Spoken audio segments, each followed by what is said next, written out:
Have you ever wondered why some people work hard their whole lives and still struggle with money, while others seem to attract wealth effortlessly? What if everything you were taught about money in school was only half the story? Welcome to Zuzu, the book reader. Today we're diving into one of the most powerful and misunderstood personal finance books of all time, Rich Dad, Poor Dad by Robert T. Kiyosaki. In this summary, you'll learn why the rich don't work for money, how to identify the difference between assets and liabilities, why financial education matters more than academic success, the mindset shifts that can lead to true financial freedom. Let's explore the lessons that changed millions of lives and see how they can change yours. Chapter 1. The Rich Don't Work for Money. Robert Kiyosaki starts his story by introducing his two father figures. His real father, Poor Dad, an educated man with a stable job, and his best friend's father, Rich Dad, a businessman with an unconventional take on money. Both gave Robert advice, but from drastically different perspectives. The first major lesson? The rich don't work for money. Instead, they make money work for them. At the age of 9, Kiyosaki asked his rich dad how to get rich. Instead of giving a lecture, Rich Dad offered him and Mike, his son, jobs working for free in one of his stores. After a few weeks of dusting cans for no pay, Kiyosaki grew frustrated and wanted to quit. That's when Rich Dad explained the real lesson. Life doesn't talk to you, it pushes you. Most people react emotionally, driven by fear and desire, which traps them in a cycle of working for money and never learning how to make money work for them. Rich Dad taught that working solely for a paycheck leads to dependency. People are afraid of being without money and are tempted by the comforts it brings. This emotional response creates a loop, working out of fear, spending to feel good, and repeating. The only way out is to learn how to think independently, to recognize opportunities, and to build assets that generate passive income. Instead of raising their pay or making them comfortable, Rich Dad challenged the boys to think for themselves. This lesson laid the foundation for understanding money not as something to chase, but as something to master. What do you think? Would you have taken the $5 per hour offer, or chosen to learn instead? Before we move to the next chapter, if you're someone who dreams of starting your own business, escaping the rat race, and becoming your own boss, then the Entrepreneur's Launch Kit, a practical guide to making your first $10,000, is your fast track to success. This kit isn't just theory, it's packed with step-by-step tutorials for today's most in-demand high-income skills. Launch your digital product biz in 7 days. Faceless YouTube, $1,000 per month in 30 days. Start your AI marketing agency for $0. Get 5 high-ticket clients in 14 days design, like a pro with Canva in 2 hours. Build your personal brand in 7 days. Master ChatGPT with 100 prompts in 7 days land. Your first freelance client in 48 hours. Grow to 10K Instagram followers in 30 days. Reach 100K YouTube subscribers in 90 days. Start a profitable Etsy shop in 7 days. Imagine what you can achieve in the next 30 to 90 days. Thousands are already using these strategies to make $1,000 to $10,000 a month. The only difference is they started. You can too. Grab the Entrepreneur's Launch Kit now using the link in the description, bio, or pinned comment. Let's build your business today. Chapter 2. Why teach financial literacy? Most people believe making more money will solve their financial problems, but Robert Kiyosaki challenges this belief early in Chapter 2. He stresses that it's not how much money you make, but how much you keep, and how well you understand the difference between an asset and a liability. He shares the story of his two dads again, one who believed in traditional education and employment, and the other, his rich dad, who focused on financial education. He noticed a disturbing pattern in most people's lives. They go to school, get good jobs, earn money, and then fall into a cycle of buying liabilities that they think are assets, like a new car or a bigger home. These things drain money rather than grow it. Rich Dad's advice is sharp, Buy assets first. Only after your assets generate sufficient income should you buy luxuries. Assets put money in your pocket. Liabilities take money out. It's that simple, but rarely understood. Robert defines assets as things like real estate, stocks, bonds, intellectual property, and businesses that generate cash flow. Liabilities are things like mortgages, car loans, credit cards, and anything that causes your expenses to rise. He also highlights how financial struggle continues even when income increases. Why? Because expenses increase alongside it. This is the rat race. People work hard for money, then spend it all on liabilities and taxes. They believe promotions and raises will help, but without financial literacy, the pattern never ends. Kiyosaki argues schools fail students by not teaching them how to manage money. As a result, people work for money their entire lives, but never learn to make money work for them. By the end of the chapter, he drives home this core principle. It's not your income that makes you rich, it's your ability to accumulate income-generating assets. If you were handed $1,000 right now, would you buy something fun, or would you invest it in something that grows your money? Chapter 3. Mind Your Own Business. In this chapter, Robert delivers a game-changing message. Don't just focus on your job. Focus on building your own business. Even if you work for someone else, you should always be building something that's yours. He tells us that the rich focus on acquiring income-generating assets rather than climbing the corporate ladder. They understand that true wealth doesn't come from a paycheck. It comes from owning things that put money in your pocket month after month. Robert noticed that many hardworking people confuse their profession with their business. For example, a doctor may say, "I'm in the medical business," but in reality, they're in someone else's business unless they own their practice or medical assets. Rich Dad insisted, "Your profession is not your business." He encourages readers to start thinking differently about their careers. Use your job to fund your asset column, to buy real estate, build intellectual property, or invest in businesses. The goal is to have your assets pay for your luxuries. This chapter also warns against the trap of increasing your standard of living every time you get a raise. Instead of buying a new car or a bigger home, focus on buying or creating assets that generate passive income. That's how the rich get richer. Kiyosaki emphasizes tracking your finances and building your financial statement.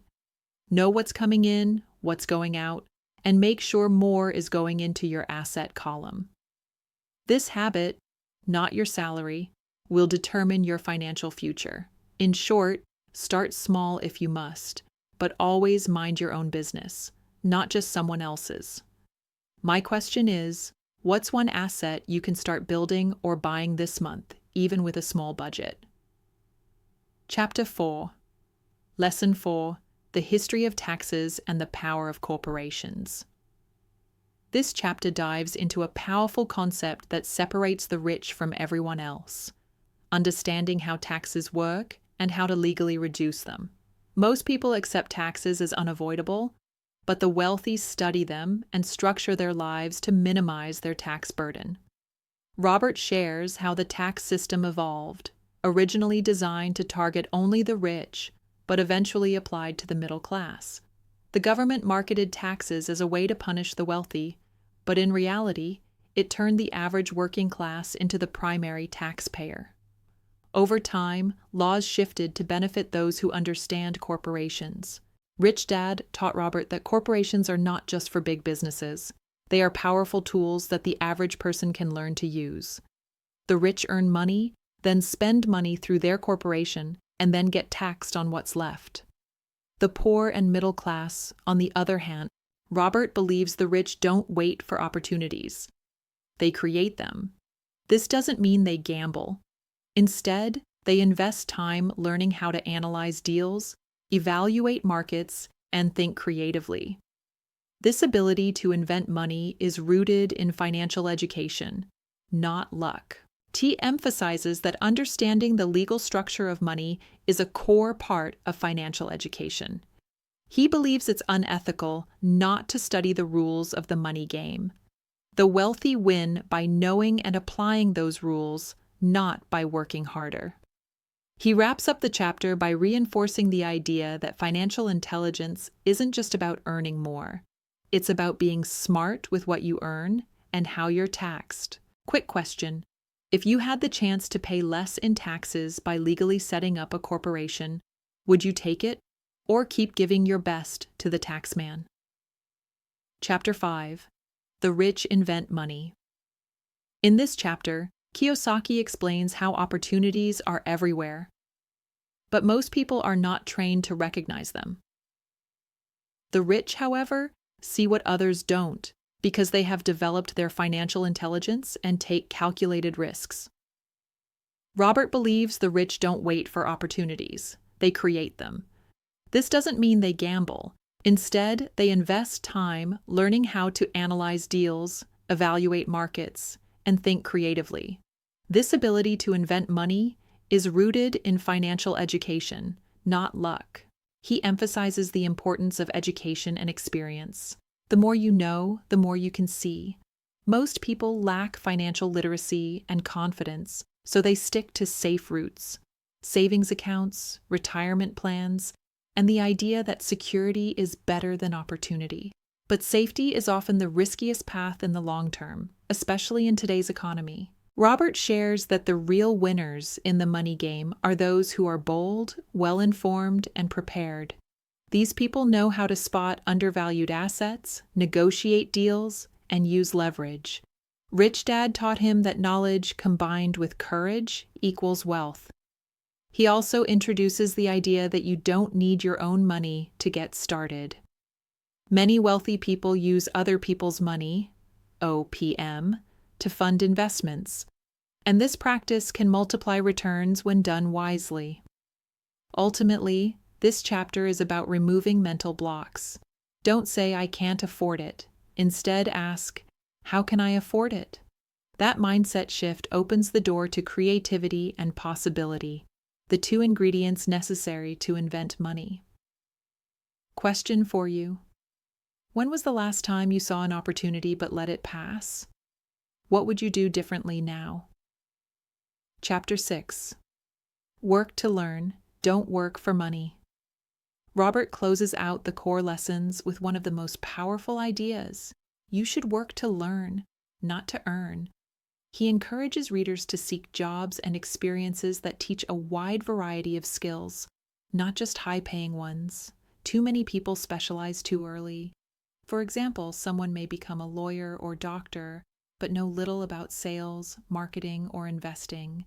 As a result, their income is capped, and their security is tied to one profession. Rich Dad encouraged Robert to learn skills like leadership, communication, people management, and especially sales. Sales, he explains, is the single most valuable skill in business. It teaches you how to influence, persuade, and negotiate, all of which are necessary for entrepreneurship and investing. Without the ability to sell your ideas, you limit your impact.